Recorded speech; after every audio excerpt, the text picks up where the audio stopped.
Hello comics fans, कैसे हैं आप लोग। इंडियन कॉमिक्स गॉड आपका एक बार फिर अपने चैनल में स्वागत करता है। दोस्तों, आज मैं आपके लेकर आया हूं डिटेक्टिव तिरंगा की रोमांचक कॉमिक्स आखिरी हत्यारा का वॉइस ओवर। फ्रेंड्स, अगर आपको हमारा चैनल पसंद आता है, हमारा वॉइस ओवर से आपको खुशी मिलती है, तो आप फ्रेंड्स हमारे चैनल को लाइक, सब्सक्राइब और शेयर करना ना भूलें। तो चलो दोस्तों, शुरू करते हैं। सन 1947 से पहले का भारत अंग्रेजों का गुलाम, सैकड़ों छोटी बड़ी रियासतों में बटा हुआ, जिन पर राज चलता था राजघरानों का। और इन राजघरानों में जहाँ कुछ राजघराने देशभक्ति के लिए प्रसिद्ध थे, वहीं कुछ राजघराने देशद्रोह में अग्रणीय थे। जहाँ देशभक्त राजघराने अपने देश और अपने मातृभूमि पर जान देने वालों से भरे हुए थे, वहीं देशद्रोही राजघरानों में अपने स्वार्थ और सत्ता के लिए अपनों की ही जान लेने वालों की कोई कमी नहीं थी। किसी का भी नामो निशान मिटा देना इन राजघरानों के बाएं हाथ का खेल था, और ऐसा करने के लिए वे सहायता लेते थे उस विशेष जाति की जो कहलाई जाती थी कहर जाति, जिसका हर व्यक्ति था हत्या करने की सैकड़ों गुप्त कलाओं का ज्ञाता। बिना हथियार उठाए, बिना युद्ध लड़े, पूरी की पूरी सेनाओं को समाप्त करने में माहिर। सन 15 अगस्त 1947 भारतीय इतिहास का वह सुनहरा वर्ष जब भारत माँ के सपूतों के लहू की लाली रंग लाई। 200 वर्ष पुरानी गुलामी की जंजीरों को तोड़कर आज़ाद हुई भारत माँ। यूनियन जैक की जगह लहराया तिरंगा, और भारतवासियों को यह स्वतंत्रता सिर्फ अंग्रेजों से ही नहीं, बल्कि उन राजघरानों से भी मिली जिनकी वजह से सारा भारत छोटी बड़ी रियासतों में बटा हुआ था। और ऐसा हुआ लोकतंत्र की वजह से। लोकतंत्र ने राजतंत्र को समाप्त कर दिया। स्वतंत्र हुआ हर भारतवासी, और इसी लोकतंत्र की वजह से जहां देशभक्त और न्यायप्रिय राजघरानों को रियासतों की जगह जागीरों से संतोष करना पड़ा, वहीं देशद्रोही और अंग्रेजों का साथ देने वाले राजघरानों को अपनी संपत्ति से हाथ धोना पड़ा। उन्हें कैद करके उनके आतंक और अन्याय को सदा के लिए समाप्त कर दिया गया। इसी के साथ उनकी ताकत कहर जाति को भी समाप्त कर दिया गया। सन 1947 स्वतंत्रता प्राप्ति का 50वां वर्ष, जिसे पूरा देश पूरे हर्षोल्लास से मना रहा था। ऐसे में भला कहाँ पीछे रह जाता बीजीराव राजघराना, जिसने आज़ादी की लड़ाई में महत्वपूर्ण योगदान दिया था। दिल्ली से कुछ ही दूर स्थित रामगढ़ के अपने महल रूपी निवास पर इस राजघराने ने स्वतंत्रता की स्वर्ण जयंती पर एक विशेष कार्यक्रम का आयोजन किया था, जिसका मुख्य अतिथि था देश प्रेम की ज्वाला को प्रज्वलित रखने के प्रयास में रत तिरंगा। देशभक्त बीजीराव घराने ने आज़ादी की वर्षगांठ के समारोह में मुझे अपने महल में आमंत्रित किया है। ब्रर, मैं कुछ ही देर में वहां पहुंच जाऊंगा। रामगढ़ पहुंचने से पहले तिरंगा को कुछ देर रुकना पड़ा, क्योंकि आगे सड़क पर मौजूद था उसे रोकने के लिए मजबूर कर देने वाला दृश्य। ओहो, किसी भी खुशी का इसके बिना क्या मजा। छन! दौलत की जिस धूल ने इन रईसजादों के दिमागों को खराब कर रखा है, उसे उड़ाकर इनकी आंखें खोलनी होगी। तिरंगा के हाथ से छूटी ढाल ने पलक झपकते ही अपने लक्ष्य को भेदा। सड़क पर लड़खड़ा उठी कार को उसके ड्राइवर ने बड़ी मुश्किल से संभाला। जिन खाली बोतलों को तुम सड़क पर फेंक रहे हो, उनकी चपेट में आने वाले वाहन का यही हाल होगा। उम्मीद है तुम्हें इसका एहसास हो गया होगा, और अब तुमने शांति से एक जगह बैठकर मौज मस्ती करने का विचार बना लिया होगा। विचार हमने बना लिया है कि अब हम इन बोतलों को सड़क के बजाय तुम्हारे सिर पर फोड़ेंगे। ओह, तुम्हारी इस हरकत ने बता दिया है कि तुम जो भाषा समझते हो वो प्यार की नहीं, मार की भाषा है। धड़ाक! अगले ही क्षण तिरंगा कार पर और कार वाले जमीन पर नजर आए। भड़ाम! मैं तुझे चीर डालूंगा। तेरे बाकी दोस्त खुशकिस्मत निकले कि उनका खून तुम्हारी तरह उबाले नहीं मार रहा। धाड़! वरना वे सड़क पर नहीं, तुम्हारी तरह इन कटीली झाड़ियों में पड़े होते। उसका कटीली झाड़ियों में गिरना था कि हवाइयाँ उड़ने लगी बाकियों के चेहरे पर। ब्रिजेश जहरीली नागफनी झाड़ियों में गिर पड़ा। निकालो इसे, वरना यह जिंदा नहीं बच पाएगा। सभी झाड़ियों में गिरे अपने साथी की तरफ लपके, जबकि तिरंगा लपका अपनी बाइक की तरफ। तुम्हें अपनी करनी की अच्छी सजा मिल चुकी है, और साथ ही मिल चुका है यह सबक भी कि जिससे दूसरों को परेशानी हो, ऐसा काम कभी न किया जाए। वहां से रवाना हुआ तिरंगा कुछ ही देर में रामगढ़ जा पहुंचाए। रामगढ़ पधारने का धन्यवाद तिरंगा। हम धर्मवीर बीजीराव तुम्हारा स्वागत करते हैं। धन्यवाद राजा साहब। ये हमारे बेटे हैं, धौर्यवीर परमवीर तीसरा बेटा कर्मवीर भी अभी आता होगा, हम उससे भी तुम्हें मिलवा देंगे। और तुम्हें ये जानकर हैरानी होगी कि ये तीनों जुड़वा हैं। इनमें ना कोई छोटा है और ना ही बड़ा। इनकी इस विशेषता के कारण हम अजीब उलझन में फंसे हुए हैं, समझ नहीं पा रहे हैं कि अपना वारिस किसे बनाएं। और अब मिलिए हमारे सबसे विश्वास पात्र दीवान हुक्म सिंह से। ये हमारे परिवार के सदस्यों की तरह ही है, इसलिए हमने इनके रहने का प्रबंध महल में ही कर रखा है। आप सबसे मिलकर मुझे बहुत खुशी हुई। तुम जैसे देशभक्तों से मिलकर हमें भी खुशी होती है तिरंगा। कर्मवीर भी तुम्हें देखकर बहुत खुश होगा। नहीं, इसे देखकर मेरा खून खुशी से नहीं गुस्से से उबाल रहा है। ओह, ये बददिमाग नौजवान है, राजा साहब का तीसरा लड़का। इसकी वजह से मेरा सबसे प्यारा दोस्त अजय मौत से जूझ रहा है। इस नौटंकी को तुरंत ही यहाँ से भगाओ पिताजी। कर्मवीर के मुंह से निकले हुए शब्द राजा साहब के तन बदन में आग लगाते चले गए। इसी के साथ एक छन्नाकेदार थप्पड़ कर्मवीर के गाल पर पड़ा। जुबान संभाल कर बात करो कर्मवीर, यह नौजवान हमारे देश की शान है और देश की शान के खिलाफ बोलने वाले को हम माफ नहीं करते, फिर चाहे वो हमारी अपनी ही औलाद क्यों ना हो। एक बार फिर घूम उठता राजा साहब का हाथ, अगर तिरंगा ने उसे रोक ना लिया होता। छोड़िए राजा साहब, माजरा क्या है? तिरंगा ने सारा माजरा समझा दिया।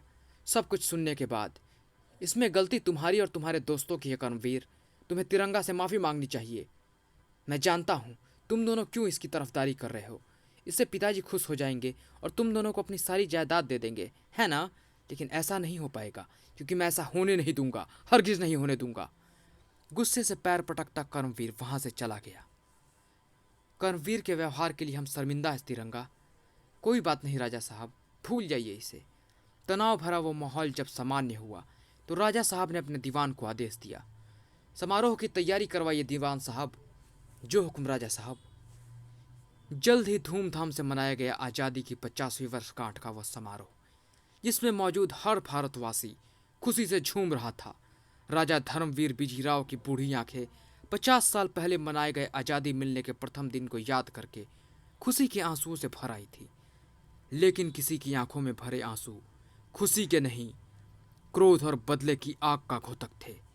और यही बात साबित कर रही थी कि राजघराने की ये खुशियां स्थायी नहीं थी, उन पर ग्रहण लगने वाला था। और तिरंगा इसका गवाह बनने जा रहा था।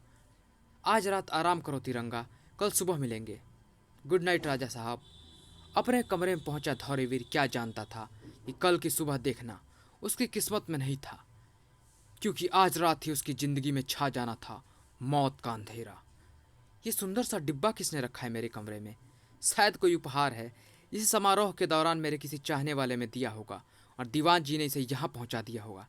देखूं क्या है इसमें। अरे, पैकेट खुला और इसी के साथ खुल गई धौरेवीर की आंखें, क्योंकि उपहार के रूप में पैकेट के अंदर मौजूद थी खर्र साक्षात मौत। ओह, उस गोह के रूप में जिसने पैकेट खुलते ही भयंकर तरीके से छलांग मारी और धौरेवीर के टेंटुए से लिपट गई। एक क्षण बाद वह गो धौरेवीर के शरीर से अलग हुई। चर इसी के साथ गूंजी धौरेवीर की वह अंतिम चीख, आई, जिसने महल के जर्रे जर्रे को हिलाकर रख दिया। पलक झपकते ही तिरंगा सहित महल का हर शख्स उस कमरे में मौजूद था जिसमें पड़ी थी धौरेवीर की लाश। हर कोई फटी फटी आंखों से धौरेवीर की लाश को देख रहा था, तिरंगा को छोड़कर। हत्यारा फरार हो चुका है, लेकिन अगर बारीकी से यहाँ का निरीक्षण करूं तो शायद मैं हत्यारे के बारे में कुछ जान सकूं। पूरे कमरे में खुर्दबीन की तरफ फिर गई तिरंगा की तेज निगाहें, जिन्हें नजर आए किसी जानवर के खून से सने छोटे छोटे पंजे, और वह पैकेट जिसमें मौजूद था वह रोंगटे खड़े कर देने वाला पत्र। सब मरेंगे बारी बारी। आखिरी हत्यारा। आखिरी हत्यारा? कौन है ये आखिरी हत्यारा जिसके नाम ने यहाँ सनसनी फैला दी थी? वो वहां से ज्यादा दूर नहीं था। तूने अपने काम को बखूबी अंजाम दिया है गोहरानी, अब तू आज़ाद है। तेरा काम खत्म हुआ, लेकिन मुझे अभी सक्रिय रहना है, क्योंकि जब तक मेरा मकसद खत्म नहीं हो जाता मेरा काम खत्म नहीं होगा।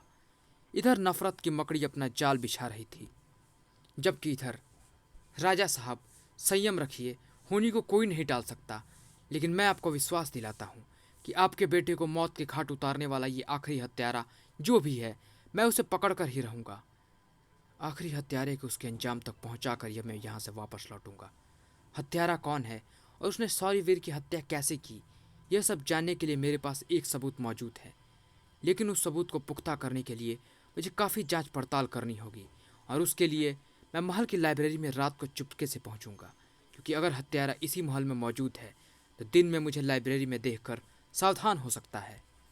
उसी रात महल की लाइब्रेरी में मौजूद तिरंगा वहां मौजूद किताबों में अपने मतलब की चीज तलाश करने में जुट गया। सतर्क थी उसकी आंखें और चौकन्ने थे उसके कान।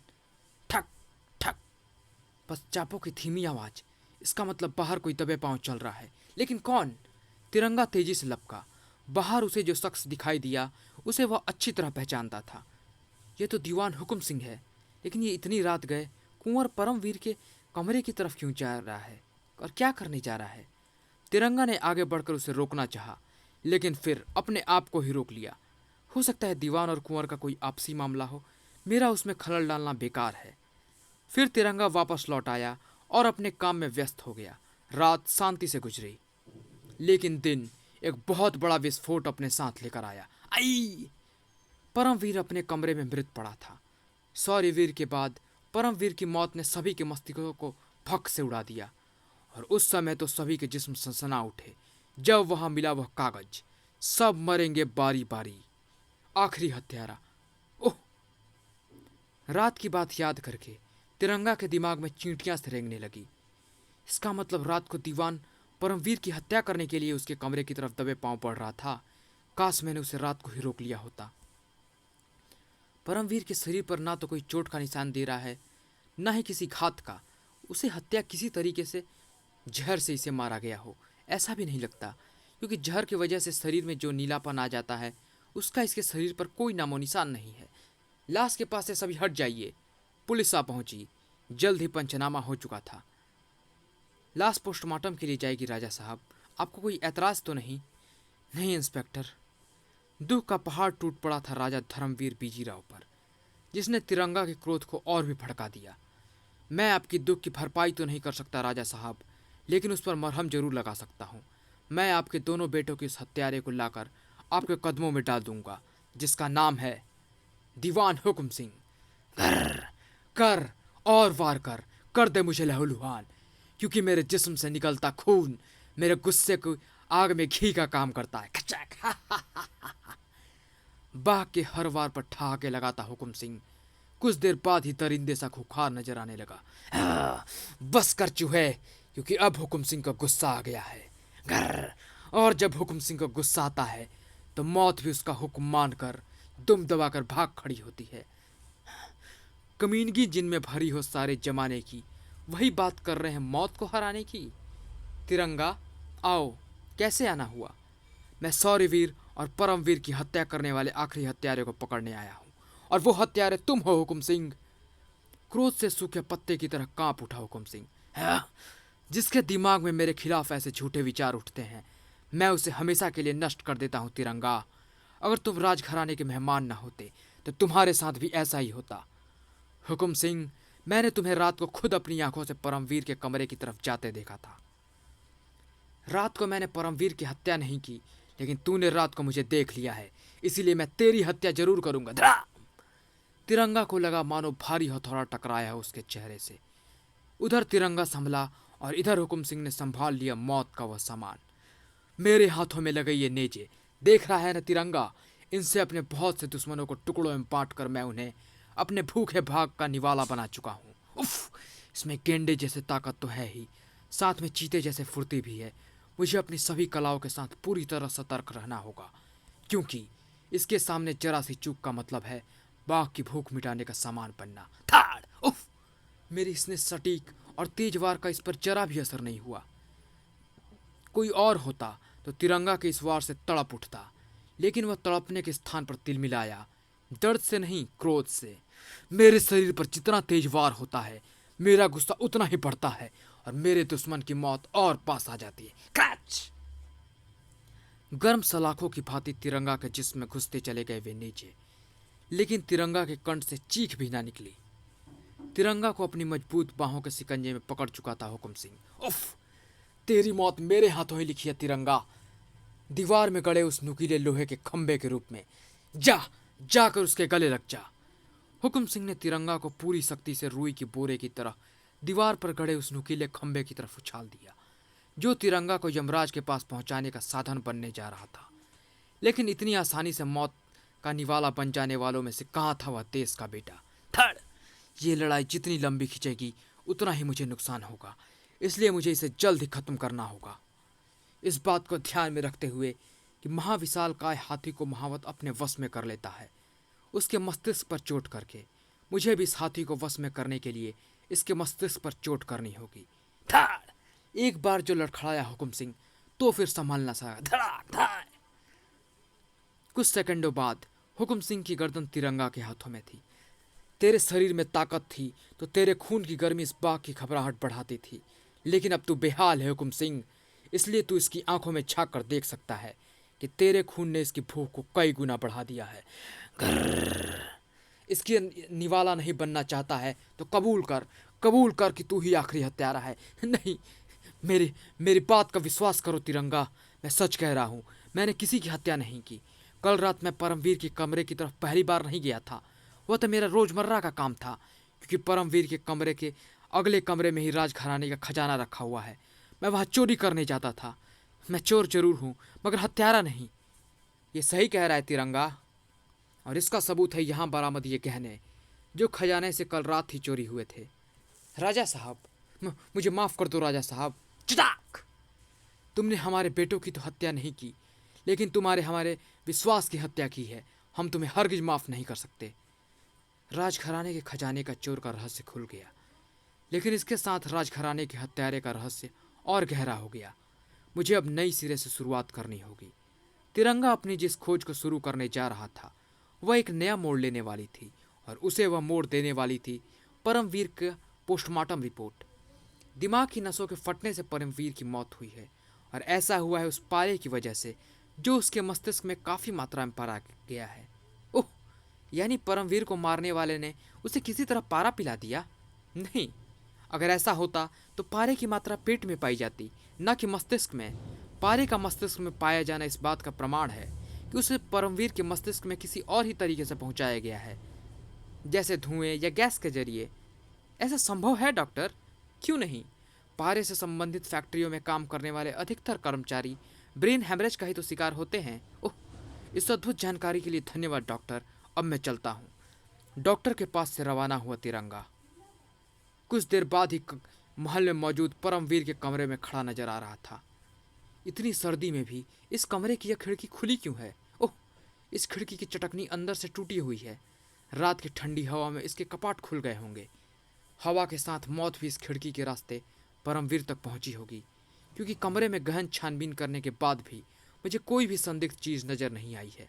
और तब नजर आई उसे वह अद्भुत वस्तु।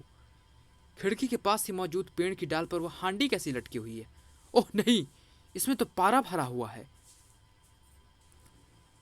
और इसके नीचे मौजूद हैं बुझे हुए कोयले। ओह! अगले ही पल तिरंगा के सामने सारी बातें शीशे की तरह साफ होती चली गई। इस हांडी के नीचे मौजूद कोयले ऊपर मौजूद पारे को उबालते रहे, जिससे पारा भाप बनकर उड़ता रहा और हवा बहने की दिशा के सहारे परमवीर के कमरे की खुली खिड़की से होकर पहले कमरे के अंदर और फिर परमवीर के मस्तिष्क में जा पहुंचा। ठीक परमवीर की खिड़की के पास इस हांडी को टांग कर वो उसकी खिड़की को चटकनी को तोड़कर परमवीर की हत्या करने वाला यह आखिरी हत्यारा महल और बीजीराव घराने की समस्त जानकारी रखने वाला आदमी है। लेकिन सवाल यह है कि वह शख्स कौन है जिसे बीजीराव के पुत्रों की मौत का सबसे ज़्यादा फायदा होने वाला है? जितना महत्वपूर्ण था वह सवाल, उतना ही विस्फोटक था उसका जवाब।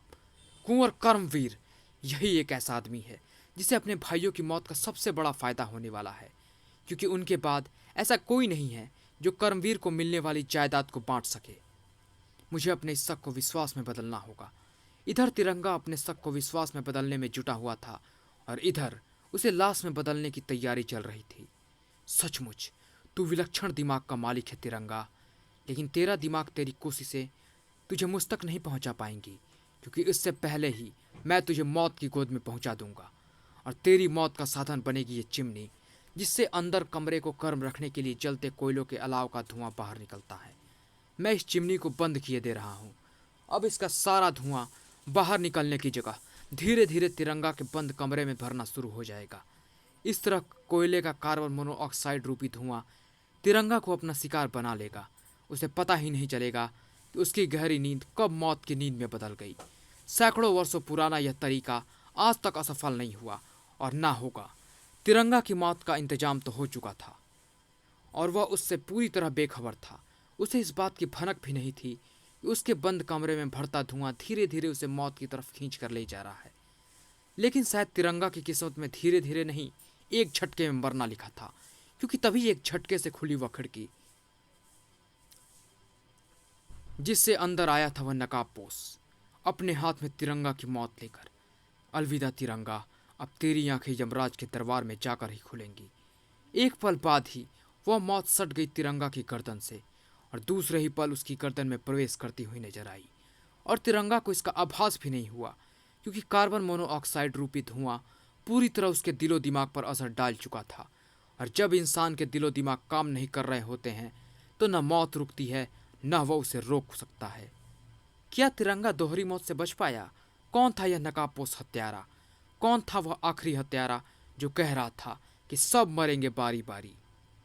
यह रोमांचक कॉमिक शीघ्र ही प्रकाशित हो रही है क्रमशः